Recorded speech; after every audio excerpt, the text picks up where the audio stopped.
So let's see a very important language, w power r such that w belongs to a comma b plus. So this is nothing but set of all even length palindromes. Okay, they are all palindromes and moreover they are all even length. So what is the difference between this language and the previous language, where previous language was WCWR was, previously we know what is the center. Since you know the center, you know when to push and when to pop, right? But here, since we don't know the center, it will be very non-deterministic, in the sense you will not be able to guess when to push and when to pop. Therefore this will be a bit problem here. See, let me take a language. Let us say the language is a b a w. Then what will be wr? A b a, right? So how to guess the center? If there would have been C here, then it would be easy for you to know that this is W and this is WR. Therefore you push this part onto the stack and you can compare this one against this ABA. But since we don't have the center here, that is a problem, right?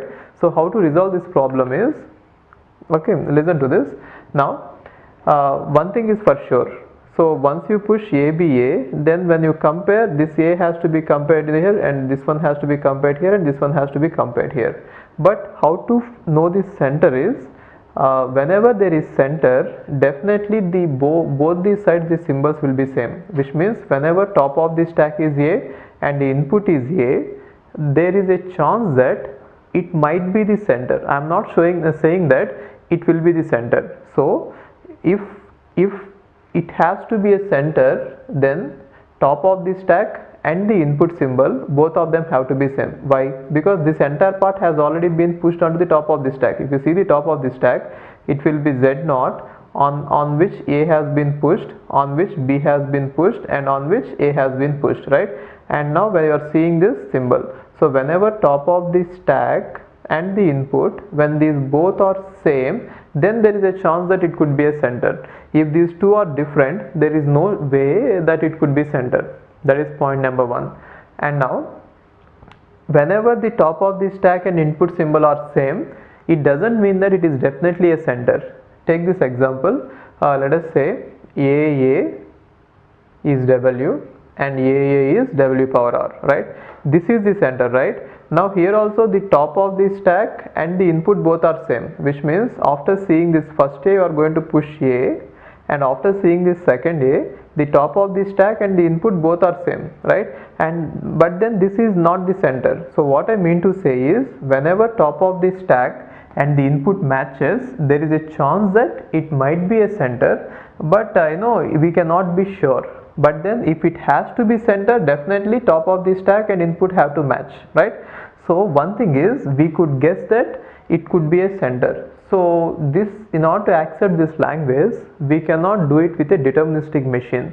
We need a non-deterministic machine, which means whenever the top of the stack and the input is same, we have to assume that center would have come, and then we should keep on popping in one PDA, and the other PDA has to assume that center has not come and it should keep on pushing. Okay, I'll just show you with an example and I'll show you how the non-deterministic push down automata works here. So say first one is, initially I know you could either get a or B, right? So even if you get a initially, which means Z0 will be on top of this stack, push that A, or if you get a B, again Z0 will be on top of this stack, push that B. Okay, then on top of this stack you might see A in the input and B will be on top of this stack, then you push A onto the top of this stack, or B will be in the input and A will be on top of this stack, then you push B, right? And then now there is a chance that we might see a center. So what is the chance of getting a center? Let us say this is AB is W and BA is WR, right? So when can you say that there is a center? There will be a center whenever the top of the stack and the input both are same. If these two are same, then only we might think that it is a possibility, there is chance of getting a center. Therefore, whenever top and input both match, either BB or AA, whenever these two match, then what we could do is we could assume that one part could assume that center has come, and other part could assume that center has not come, because we are not sure, right?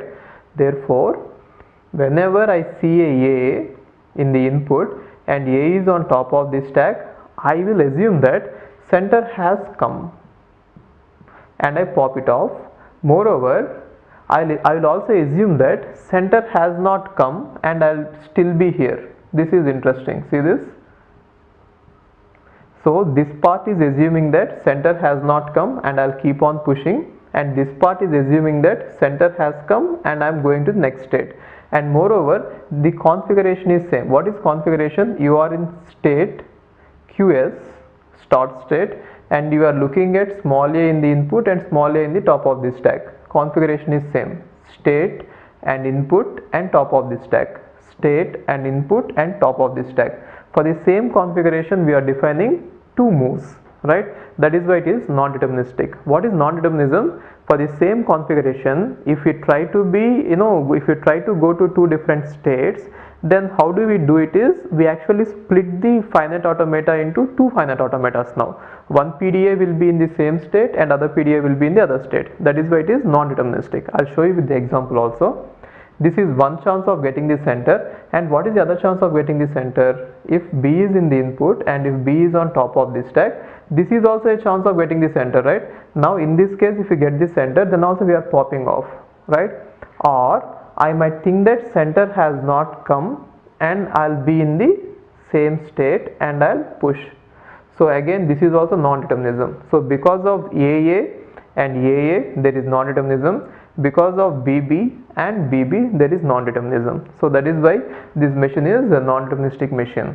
Now, if you assume that the center has not come, you keep on pushing the inputs and wait. If you are assuming that center has come, then what do you do is, you go to the next state and you keep on matching. So what do you match? A should be matched against A's, isn't it? And B's should be matched against B's. So you are going to do this, right? So in this state, we are going to match the entire W power R with W.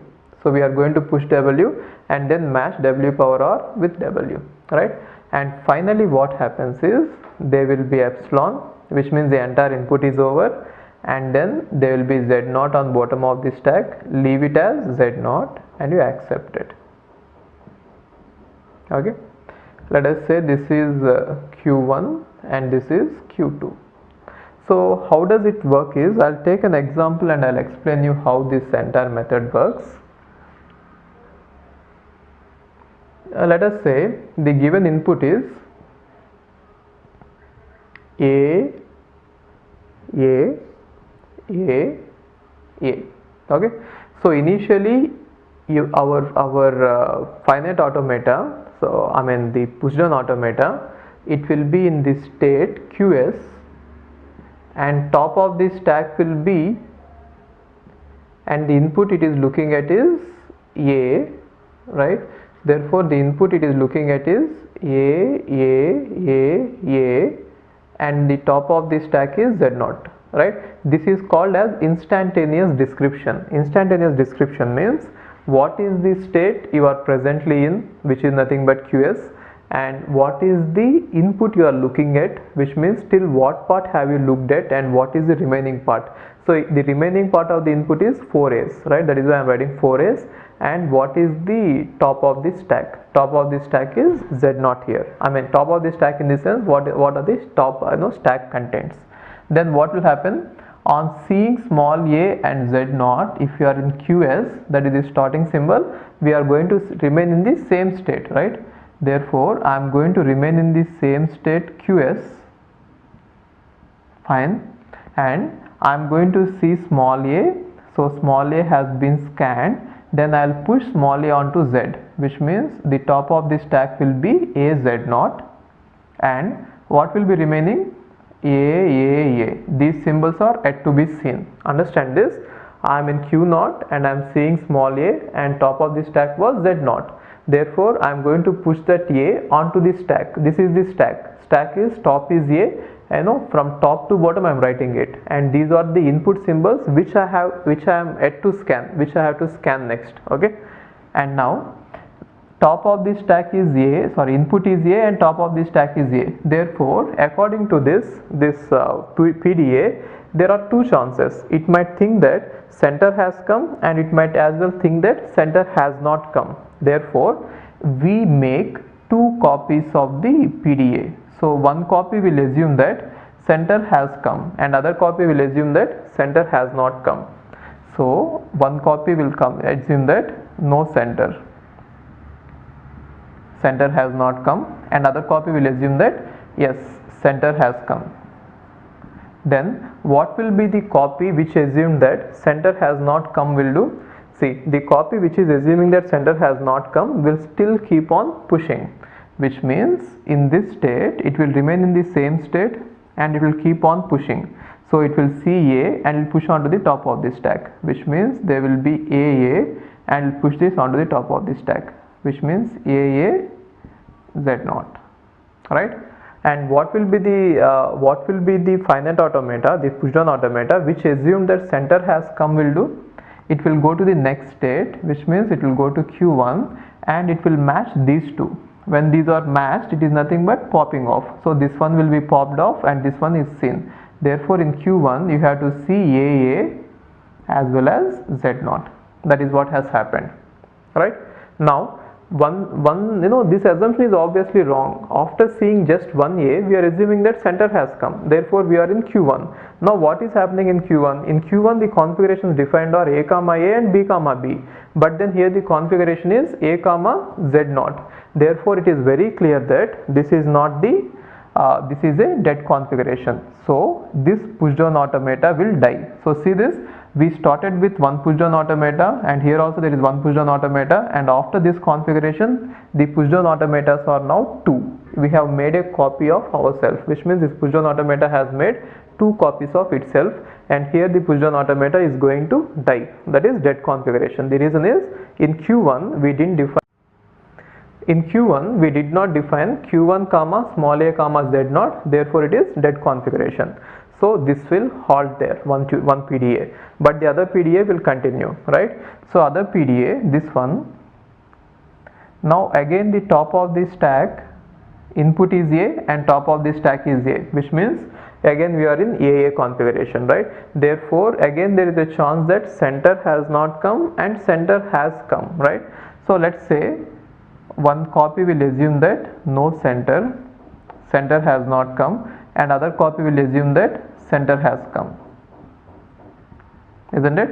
Then what happens is the one which assumes that center has not come will stay in the same state QS, and it will look at the input and will push onto the top of the stack. What is input? A. It will be pushed onto the top of the stack. So what is yet to be seen? Small a, because this is already going to be pushed. A Z0, right? And the one which has assumed that center has come will go to the state Q1, isn't it?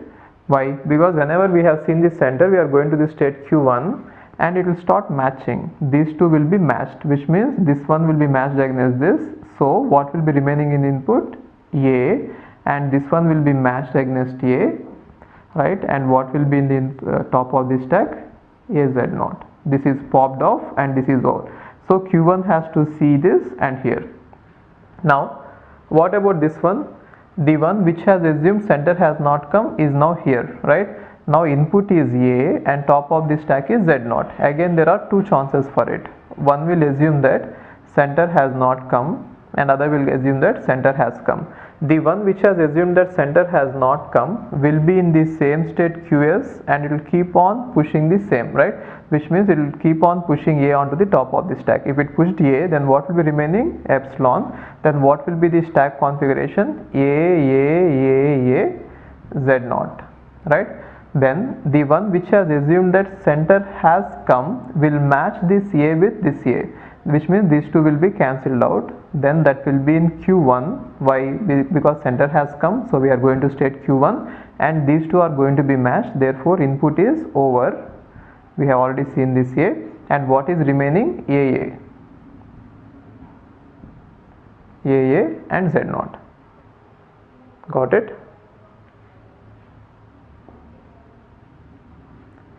Okay, now there is no center here, and now there is center here.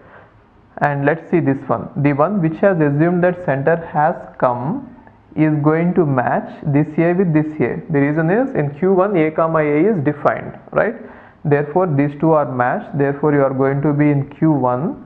Then the entire input has been scanned. Therefore epsilon, and this is matched. Therefore Z0. This is where you have entered, right? And what about this one? QS comma epsilon is not defined. Therefore it will die. And Q1 comma epsilon comma A, right? It is not simply epsilon, Q1 epsilon comma A. From Q1 epsilon comma Z0 is defined, but from Q1 epsilon comma A is not defined, therefore it will also die, right? And what about this one? Q1 epsilon comma Z0, which means from Q1 epsilon comma Z0 we are going to QF. So finally we reach QF, input is over and Z0 is on top of the stack, therefore this is going to accept. So at least we are reaching one of the final states. So understand this. So after looking at every input, what is happening is, after looking at A, we are going to push it, so that is normal. And then after looking at A in the input A and A on the top of the stack, we are assuming that this could be the center, right? So here the assumption is this could be the center, which is wrong. Therefore we know it is going to die here, and the other assumption is this is not the center, and we proceed further. So that is why we got this, right? And again here, again after seeing this second A, again our assumption was this is the center and this is not center, right? So again after seeing second A, our assumption is this is the center and this is not the center. The one which has taken the wrong decision, which means even though this is the center, the one which assumed that is not the center, they all died, right? And the one which has taken the correct decision, which means after seeing two A's, the one which assumed that is the center has actually performed well and finally reached the final state, right? So this is called non-deterministic push-down automata. So what is the difference between non-deterministic push-down automata and deterministic push-down automata is, if you are in one state and if you see some input configuration A comma A, you will go to only one state and you will do something deterministically. This is called deterministic push-down automata. But non-deterministic push-down automata means you might go to more than one state and you might try to do more than one thing. That is non-determinism, right? So which one is powerful? For this language, it is never possible to construct any deterministic push-down automata. Only non-deterministic push-down automata is possible. Therefore, from this you should understand that for a given language, for one language, there is non-deterministic push-down automata, but deterministic push-down automata is not possible. So from this example it is very clear that non-deterministic push-down automata is not as powerful as deterministic push-down automata. I can even write proper subset, right? Which means there are more languages that non-deterministic push-down automata can accept, which deterministic push-down automata cannot accept. Okay, so we shall see one more example about this. Now let me take one more non-deterministic language. So let us say language is L equal to a power n b power n such that n is greater than or equal to 1 union a power n b power 2n such that n is greater than or equal to 1. So now the language is a union of two languages. We know that a power n b power n is context free, and we know that a power n b power 2n is also context free. How? We have already seen the push-down automatas, right? Now how to construct a PDA for this entire language is, so one thing is for sure, by seeing A we have to decide whether the string is a power n b power n or whether the string is a power n b power 2n. See, let us say the string is given as a b b, but then initially by looking at only A, we have to decide whether it is a power n b power n or a power n b power 2n. That part we will not be able to decide unless we have seen the entire B's, right? So just by looking at A, how can I know whether to push 1A or 2A's? See, if this would have been a power n b power n, then I should push 1 for every a, 1 a. If this would have been a power n b power 2n, for every a I had to push 2 a's, but then that decision I had to make only by looking at 1 a. So just by looking at first a, how can I decide whether I should be pushing 1 a or 2 a's? That is the non-determinism here. So I'll just take this, let's construct the PDA for this. So let's construct the PDA for this one first, a power n b power n. That is straightforward, right? So what is it? You are going to start in the initial state. On seeing a, you are going to push only 1a, and on seeing any number of a's, okay, a comma z naught. So initially you might see a and z naught will be on top of the stack. You are going to push only 1a, and then you might see a and any number of a's will be on top of the stack, and you are going to push 2a's, right? That is initial state. And then what happens after that? You might see any number of b's, right? So I'm talking about this one. For every b, if a is on top of the stack, we are going to pop that b, pop that a, and we'll do this for every b. If a is on top of the stack, we keep on popping a's. So finally input will be over, which means epsilon, and top of the stack will be z naught. Then leave it as z naught, and you are going to accept it. Okay, and now this is the PDA for a power n b power n. Now let's see the PDA for a power n b power 2n, which means initially there will be a and z naught will be on top of the stack. Then I will be pushing 2a's, and then there will be a and a will be on top of the stack. Then I will be pushing 2a's, right? And then after that it is same. For every b, I'll be popping off 1a, and I'll keep doing that for every b in the input and small a on top of the stack, popping every b, right? Then finally if I see epsilon, which means entire input is over, and z naught is on top of the stack, leave it as z naught. Okay, now this is nothing but a power n b power n. This is nothing but a power n b power 2n, right? So this is a power n b power n, and this is a power n b power 2n, right? So we got these two. Now how to introduce non-determinism into this language is, I'll be in the initial state qs. Okay, upon seeing a, I don't know which one to decide, either to go for a power n b power n or to go for a power n b power 2n. So I'll do both of them, which means upon seeing input a and z naught, one push down automata will go to this state, this one. It will push a, and other push down automata a z naught, it will push 2a's. So this is a z naught, right?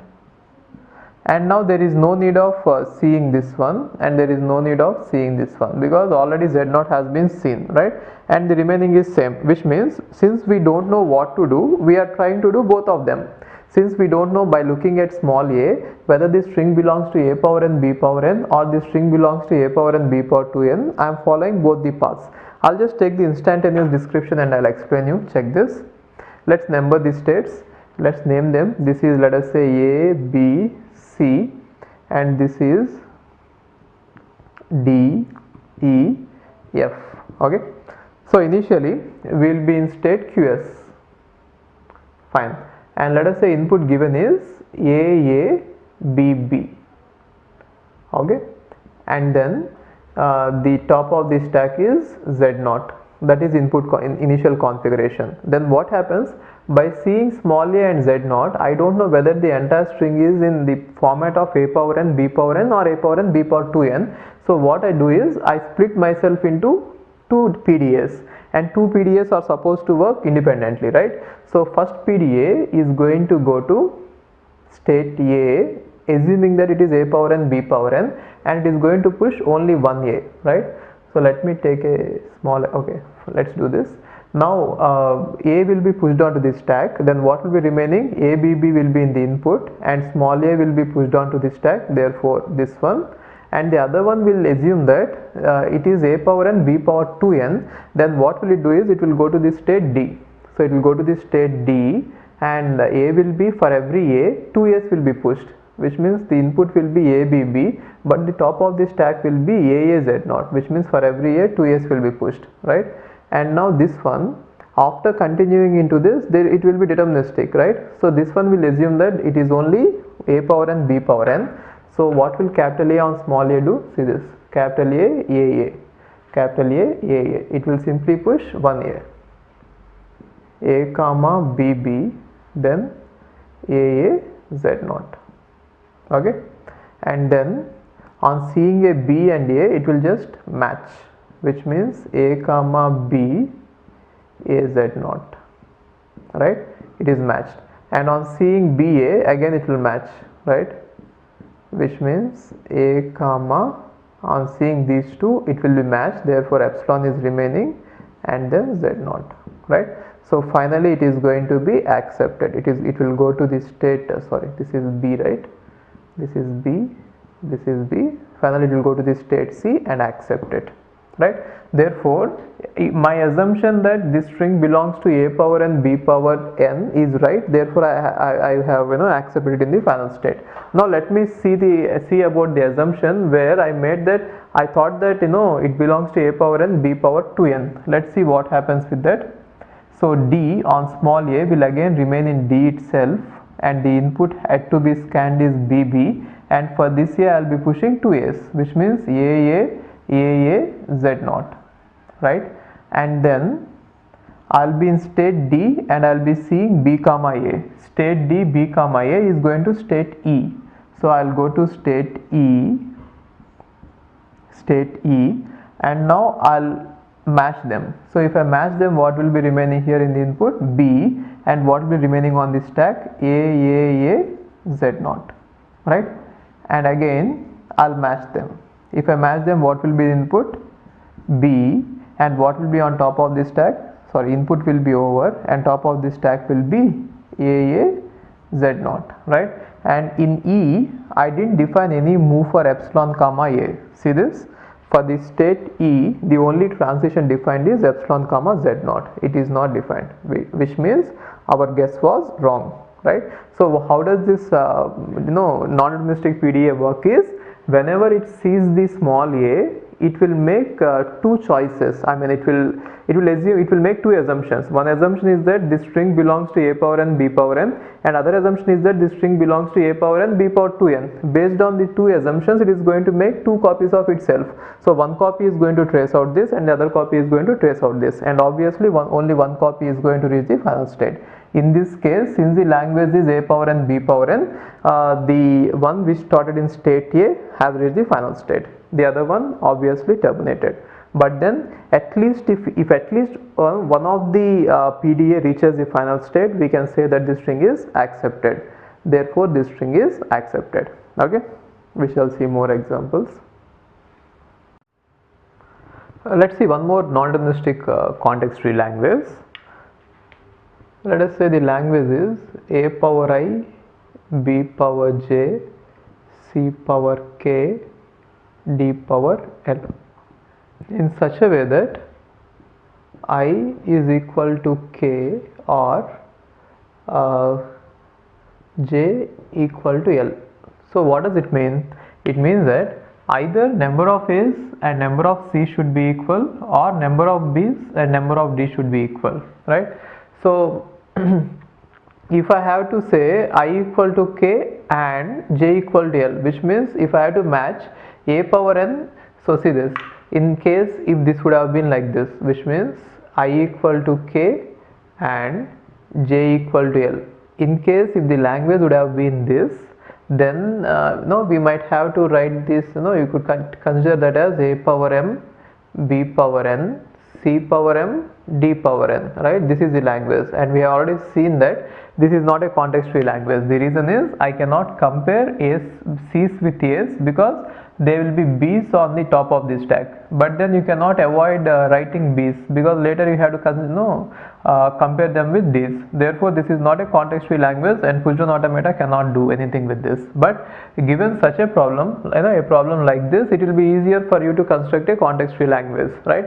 How could you construct a context free language? PDA for this is, they are saying that either I equal to k or j equal to l. So actually this language can be again rewritten as a power m b power j c power m d power l, such that all are greater than or equal to 1. Here assume that I, j, k, l are greater than or equal to 1.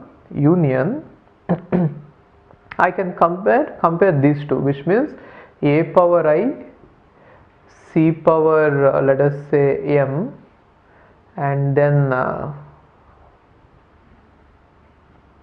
b power m, c power k, and d power m, something like this, which means either these a's and c's are equal or b's and d's are equal. You can consider it in both the ways, right? So either this one is true or this one is true. Therefore what you could do is you could construct a push-down automata for the first language and then construct a push-down automata for the second language, and you can apply a union like the previous PDA, like a power n, b power n, and a power n, b power 2n. You can do the same thing, right? So how to construct the PDA for this? So push all a's, leave all b's, and then for every c you pop all a's, and then you just see d's, don't do anything with this, right? And how to construct this one? So let us say this is L1 and let us say this is L2. How to construct the push-down automata for this? Leave all a's, which means don't do any either pushing or popping, but push all b's, and then leave all c's, don't do pushing or popping, and whenever you get a d you compare it against a b's, right? So construct the PDA for the first language L1, this is the PDA assume, and then construct the PDA for the language L2, okay? And now have an initial state, and from that initial state, by seeing small a, you don't know which one to go, therefore you go to both of them, right? So which means by seeing small a initially, so one thing is here you can push a and start counting for a's and c's, and other thing is on seeing a you just leave a, okay? So leave it as z0, and then you can go to this. Either this one reaches the final state or this one reaches the final state, you are going to accept the string. But in case if there is and, we will not be able to do this. So you can do it as a assignment. You can test it yourself, construct L1 first, L2 first, and then do it. And maybe you can take the instantaneous description of the PDA and see and trace out what happens if you give any string in that, right? I'm leaving that as an exercise to you. You please do it as your exercise, okay? So we shall see now some other languages.